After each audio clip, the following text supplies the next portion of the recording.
नमस्कार दोस्तों, welcome back to the channel. I hope आप सब लोग काफी ज्यादा अच्छे होंगे। आज की जो वीडियो है एक आई ओपनर है, यानी कि आपके आंखें खोल देने वाली वीडियो है। आज की वीडियो का टॉपिक है कि जो फेसलिफ्ट कार्स आ रही हैं, क्या आपको उनके लिए रुकना चाहिए या फिर जो कार आपने चूज करी थी उसको खरीद लेना चाहिए। ये एक फैसला जो है आपकी जो हार्ड अर्नड मनी है, जो पैसा आपने कमाया अर्न किया, उसको आप कार खरीदने पे लगाओगे, उससे काफी ज्यादा मैटर करता है। अंत में देखिए, आपका लोन भरने आप ही रहेंगे, हम तो आएंगे नहीं, राइट? या कोई भी जिसकी भी आप वीडियो देख रहे हो या किसी से भी सलाह ले रहे हो दोस्त यार से, वो सलाह देके निकल जाएगा। बाकी चीजें जो है आपको मैनेज करनी है। ईएमआई आपको भरनी है, पेट्रोल आपको चलाना है, डीजल आपको डलवाना है, सीएनजी आपको डलवानी है। अभी रिसेंटली पिछले कुछ दिनों में आपने देखा होगा, सडनली जो है कई सारी फेसलिफ्ट की अपडेट्स आ गई हैं। हमारे चैनल पे भी Hyundai Exter, Mahindra Bolero, mini defender, ये वो वेन्यू नेक्स्ट जेन आने वाली है। कंपैरेटिवली अब Hyundai की भी एक कार आ रही है, बेयॉन। अब क्वेश्चन ये उठता है कि एक कार खरीदना देखो कोई बच्चों वाली चीज तो है नहीं। कई लोगों को महीने लग जाते हैं डिसीजन लेते लेते। आप लोगों की हम पूरी हेल्प करने की कोशिश करते हैं, उसके बाद हम एक मन बनाते हैं कि यार मैं पर्टिकुलर कार ले लूंगा। और सडनली क्या होता है, जो कार मेकर्स हैं, ऑटोमोबाइल वाले जो है, वो क्या कर रहे हैं कि काम करते हैं, एक नई कार ले आते हैं, एक नया फेसलिफ्ट ले आते हैं, नेक्स्ट जेन ले आते हैं। और ये जो इंडस्ट्री है कुछ आज की डेट में ना 2025 में इसी तरीके से काम करती है कि एक होड़ मची हुई है, एक रेस लग गई है कि कुछ ना कुछ नया देना है, ऑफर करना है। आज से कुछ साल पहले क्या था ना, ज्यादा ऑटोमोबाइल वाले थे नहीं इंडिया में। तब क्या होता था, कार जो है 5-5 साल में आती थी। जो सबसे पहली ब्रेजा थी और उसके बाद जो नेक्सॉन थी, उनमें अपडेट आते आते भाई 5-6 साल लग गए। आज के डेट में क्या है, हर 2-3 साल बाद ही कोई नया अपडेट आ जाता है। मैं आपको इस वीडियो में सब बताने वाला हूँ कि जो कार्स आ रही हैं, आप उनसे क्या एक्सपेक्ट कर सकते हो, क्या वो आपके मतलब की है या नहीं है, किस तरीके से साइकोलॉजी से डील करना है, जो करंट में कार्स आ रही हैं उनको लेना कितना लॉजिकल है। तो चलिए फटाफट से वीडियो को स्टार्ट करते हैं। पूरी एंड तक देखना बहुत इंपॉर्टेंट होने वाली है। जब भी कार खरीदोगे इस वीडियो को पूरा देखना, काफी नॉलेज आपको आएगी। Let's go. नमस्कार, जय हिंद दोस्तों। आई होप सारे शेयर बढ़िया होंगे। देखो दोस्तों, सबसे पहले मैं आपको बता दूं, अगर आज की डेट में आप किसी अपकमिंग कार का इंतजार करते हो, चाहे वो नेक्स्ट जेन आने वाली हो या फिर फेसलिफ्ट आने वाली हो, और प्रॉब्लम ये होती है इनमें से किसी भी कार की एग्जैक्ट जो है लॉन्च डेट आती नहीं है कि इतनी तारीख को ही लॉन्च हो जाएगी। अब कई सारे लोगों को गाड़ी लेनी है, कुछ अर्जेंसी है, कोई ट्रिप प्लान करनी है, बहुत सारे रीजंस होते हैं। तो अगर आप अभी से किसी कार का वेट करना शुरू करते हो, तो आप ये लगा लो भाई 5-6 महीने आपके कहीं नहीं गए, और कई केस में तो साल भी लग सकते हैं। इतने में आपने क्या किया हुआ है, आपने ऑलरेडी मन बनाया हुआ है, आप फ्रॉन्क्स चेकआउट कर रहे थे, आप नेक्सॉन, पंच, ब्रेजा, वेन्यू, कई सारी कार्स ऐसी हो सकती हैं जो आपने एग्जामिन करी हो कि भाई मैं ये कार जो है पर्टिकुलरली, फेस्टिव सीजन आ रहा है, खासकर दिवाली आएगी, धनतेरस आएगा, डिस्काउंट्स आएंगे, न्यू ईयर आएगा, मैं इस पे ले लूंगा। यहाँ पर मैं आपसे इस बारे में भी बात करूंगा कि जो कार ऑलरेडी मार्केट में अवेलेबल है उनको लेना अभी भी कितना समझदारी है, या फिर जो कार्स आने वाली है उनको लेना क्या समझदारी है। सबसे पहले बात करते हैं बोलेरो से, जो अब एक नई फेसलिफ्ट लेकर आ रही है जिसमें काफी चीजें बदलेंगी। इसका इंतजार करें या फिर ना करें, देखो सबसे पहले इस कार को जो लॉन्च होते होते इसकी डिलीवरी लेना ना लेना, मुझे लगता है भाई दिसंबर तक मान के चलो आप कि 2026 के आसपास भी ये कहीं चली जाए। सबसे पहला क्वेश्चन आपको ये करना है कि क्या आप मिनी डिफेंडर टाइप कार लेने के लिए तैयार थे, आपने ऐसा माइंडसेट बनाया था, आपके मतलब की है ये कार। आपका एरिया जहां पर आप रहते हो वहां पर जो पार्किंग की चीजें हैं, या फिर जहाँ पे भी आप गाड़ी खड़ी करोगे, आपका जो घर है, घर के आसपास की जो रोड्स हैं, गलियां हैं, सड़कें हैं, क्या वो उस कार के हिसाब से हैं? इस कार का जो टायर प्रोफाइल है वो अलग है, इस कार के खर्चे अलग होंगे, क्या आपने अपने माइंड को उस हिसाब से प्लान करा था? अगर ये सिर्फ डीजल में आती है, तो क्या आप जैसे दिल्ली में रहते हो, यहाँ पे 10 साल की लिमिट है, क्या आप डीजल के लिए प्रिपेयर थे? या फिर अगर आप किसी और शहर में भी रहते हो, आपकी जो यूसेज है वो क्या है? गाड़ी चलेगी, घर पे खड़ी रहेगी, डीजल में क्लॉगिंग इश्यूज भी आते हैं, खड़ी खड़ी कार में दिक्कतें आती हैं। क्या आपने इन सब के लिए अपने माइंड को प्रिपेयर किया था? और सबसे बड़ी बात, जो आपने कार खरीदने का बजट बनाया था, हो सकता है आपने 9-10-11 लाख रुपए के आसपास सोचा हो, अब ये कार आते आते 12-13 लाख तक भी जा सकती है बेस मॉडल। हु नोस इसका क्या प्राइस आएगा। अब सारे लोग तो बेस लेते नहीं है, किसी को मिड वेरिएंट भी चाहिए होता है, 15 तक पहुंच रहा है।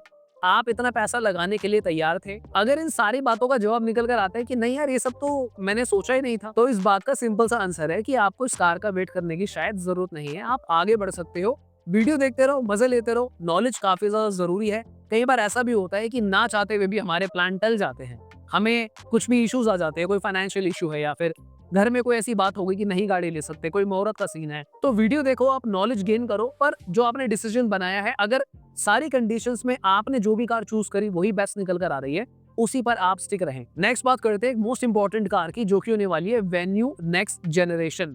ये कॉम्पैक्ट एसयूवी है और ये काफी अच्छा compete करती है। इसके कंपटीशन में आती है Brezza, Nexon, Sonet etcetera etcetera. अब यहाँ पर अगर आपने फॉर एग्जांपल मान लो वेन्यू लेने की कभी प्लानिंग करी ही नहीं थी, और उसके रीजन कुछ भी हो सकते हैं, क्योंकि वेन्यू नेक्स्ट जेन जब आएगी लोग बोल रहे हैं कि मिनी क्रेटा की तरह ही लगने वाली है, और हो सकता है कि जो कार की लुक्स है वो आपको मिनी क्रेटा की तरह लगे।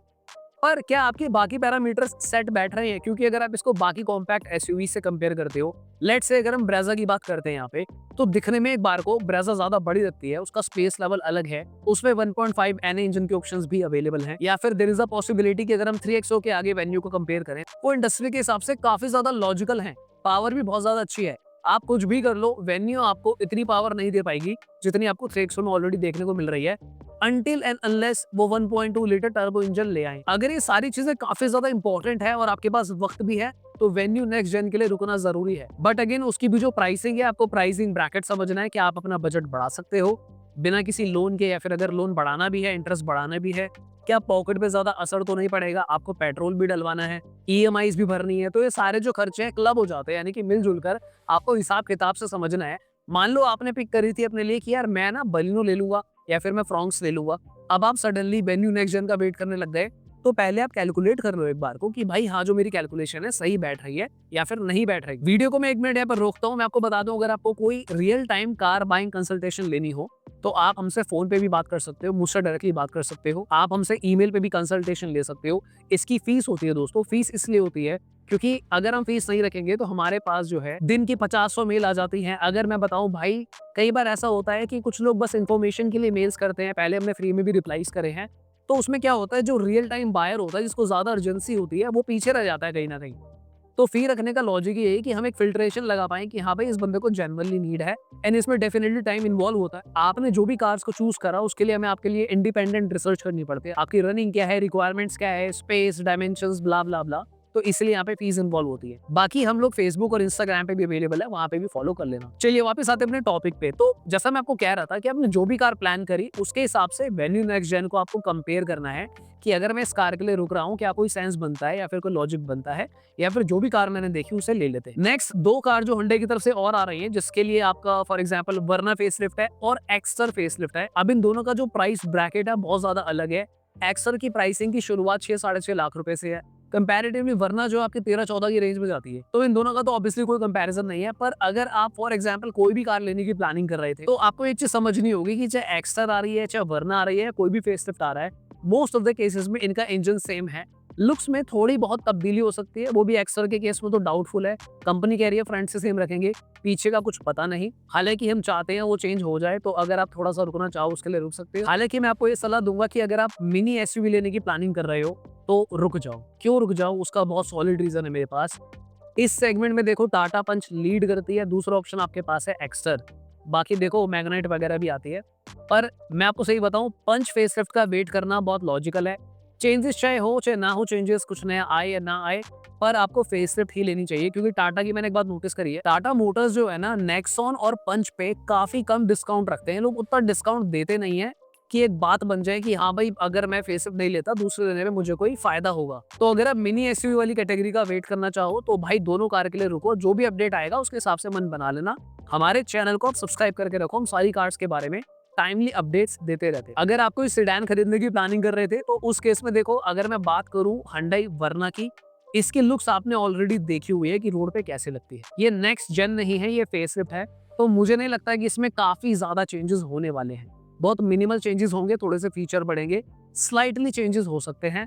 तो यहाँ पर तो बहुत आसान है कि भाई मैं फेसलिफ्ट वर्ना का वेट करूं या फिर कोई और कार ले लूं, तो इसमें ज्यादा सोचने समझने वाला कुछ नहीं है। इंजन ऑप्शंस भी वही रहने वाले हैं, फीचर्स भी मोस्टली सेम रहेंगे, थोड़े से सेफ्टी की बढ़ेगी। अब बात करते हैं सबसे इंपॉर्टेंट चीज की, जो करंट में कार्स आपने ऑलरेडी देखी होंगी, फ्रॉन्क्स, नेक्सॉन, ब्रेजा, या फिर आपकी होंडा एलिवेट, या फिर कोई भी कार XYZ, इनको खरीदे या फिर ना खरीदे। देखो मैं आपको एक बात बिल्कुल फैक्ट बताता हूँ, मैंने खुद 2 साल पहले कार खरीदी थी, राइट, और उस टाइम पर भी कोई कुछ ना कुछ नया आना ही था, कोई ना कोई नई कार्स आनी ही थी।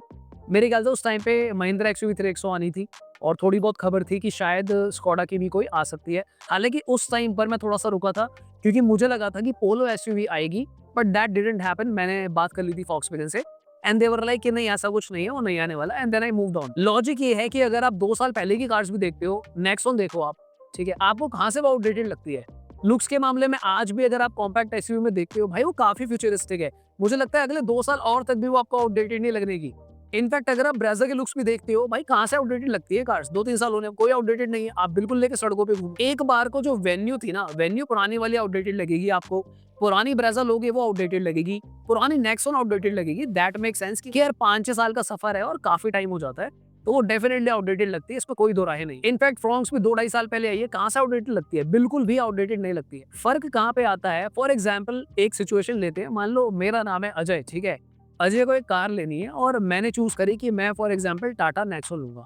अब अगर अजय की फैमिली में कई सारे लोगों के पास किसी ने टाटा नेक्सॉन पहले ले रखी है, किसी बंदे ने ऑलरेडी वेन्यू ले रखी है, अब आपको कॉम्पैक्ट एसयूवी ही लेनी थी, उस केस में थोड़ा मैटर करता है कि यार इसका नेक्स्ट जन आ रहा है वो मैं ले लेता हूँ, तो वहां रुकना थोड़ी समझदारी हो सकती है अगर आपके पास एक्स्ट्रा टाइम है रुकने के लिए और जो फीचर्स आ रहे हैं उसकी आपको रिक्वायरमेंट है। तो अदरवाइज इससे भी कोई फर्क नहीं पड़ता कि किसके पास क्या है। अगर आपको इस बात से परेशानी है, कई लोगों को होता है यार कि मुझे वो नहीं लेनी जो उसने ले रखी है, मैं काम करता हूँ यार, मैं ब्रेजा का टॉप नहीं ले सकता तो मैं क्रेटा का बेस ले आता हूँ, बात खत्म होती है, मैं आगे बढ़ गया। या फिर मेरे दोस्त के पास नेक्सॉन ऑलरेडी है तो मैं काम करता हूँ भाई नेक्सॉन क्यों लूंगा, मैं काम करता हूँ, मैं विटारा ले लेता हूँ जाके बेस, उसमें मुझे फायदा लग रहा है। तो that is also a logical approach. So समझ रहे हो मैं आपको क्या समझाना चाह रहा हूँ कि यहाँ पे सोसाइटी से मैटर करता भी है थोड़ा बहुत और नहीं भी करता। अंत में अगर आपको वही कार लेनी है वो भी ले सकते हो। You need to figure out कि चीजें कहाँ पे रुक रही हैं। सबसे ज्यादा बुरा ये होता है कई बार कंज्यूमर्स की ईमेल आती है कि सर हम वेट कर रहे हैं, कब आएगी, मेरे को साल हो गए वेट करते करते। जैसे मुझे कल एक भाई ने कमेंट करा कि मैं बोलेरो का इस फेसलिफ्ट का 2024 जनवरी या फरवरी से वेट कर रहा हूँ। अब आप सोचो बंदा कब से वेट कर रहा है कार खरीदने का। तो ये तो एक बहुत बेकार अप्रोच है। अगर आपके काम है, आपकी इंपॉर्टेंस है, आज की डेट में इतनी गर्मी है भाई, अगर आप ट्रैवल करते हो, अगर आप कार अफोर्ड कर सकते थे तो आप कितना ज्यादा आपको बेनिफिट हो सकता है। बाकी भाई अगर आप बिल्कुल डाई हार्ड फैन हो कि भाई नहीं मैं तो मेट्रो से चला जाऊंगा, मैं कैब कर लूंगा, तो भाई एक बार को फिर करो इंतजार, तो वहां पे कोई क्वेश्चन बचता ही नहीं। सो मेरे अकॉर्डिंगली अगर आपको कोई भी कार पसंद है, आज की डेट में करंट में जो भी कार्स मार्केट में अवेलेबल है, इनफैक्ट मैं आपको एक बात बताऊं, जो वेन्यू नेक्स्ट जन आने जरूर वाला है, पर जो भी करंट वाली वेन्यू है ना, वो भी कोई आउटडेटेड नहीं लगती है ऐसी कि भाई बिल्कुल ही पुरानी हो गई, क्योंकि ऑलरेडी उससे भी पुरानी वाली जो फर्स्ट जन वेन्यू थी वो सड़कों पे अभी भी है। तो अगर आप बीच में वाली वेन्यू लेके घूम रहे हो तो कोई आउटडेटेड कार नहीं है। पर फायदा तभी है जब आप मोटे डिस्काउंट पे लो। रही बात ब्रेजा की, रही बात नेक्सॉन की, रही बात पंच के नेक्स्ट जन की, इनका बिल्कुल थोपड़ा चेंज हो जाए, उसमें अभी टाइम है यार। मुझे लगता है अभी कहीं भी 2 साल के आसपास ये, इससे पहले बहुत मुश्किल है मेरे अकॉर्डिंगली, क्योंकि जब कोई स्पाई शॉट्स आने शुरू होते हैं उसके बाद भी कंपनी को पूरी प्रॉपर लॉन्च करके डिलीवरी करते करते 6 महीने तक आराम से लगते। तो आई होप आप समझ गए होंगे कि क्या करना है। अपने फाइनेंस को देखना है, आपको देखने की जो नई कार आ रही है कितना न्यू आपको लग रही है, क्या आप वेट कर सकते हो, कोई अर्जेंसी है या नहीं है, आपको लोन बढ़ाना है, एक्स्ट्रा पेमेंट करवाना है नहीं करवाना है, एक्सेट्रा। ये सारे पैरामीटर्स को देखते समझते हुए आप बढ़िया कार लेके बढ़िया डिसीजन लो और बढ़िया फैसला बनाओ। बाकी हम लोग बैठे हुए हैं, आप हमसे कंसल्टेशन भी ले सकते हो। तो मुझे लगता है आज हमने काफी सारी बातें करी हैं। वीडियोस देखो, मजे लो, नॉलेज बहुत जरूरी है। हु नोस कि आप 2 कार भी ले पाओ, भगवान आपको मोटा पैसा दे दे तो एक दूसरी भी खरीद लो बाद में, है ना। तो फिर आज की वीडियो के लिए इतना ही दोस्तों, दोबारा मिलते हैं किसी और दिन। Share this video with someone जिसको इसकी जरूरत हो, वीडियो को लाइक कर देना। Bye bye, take care.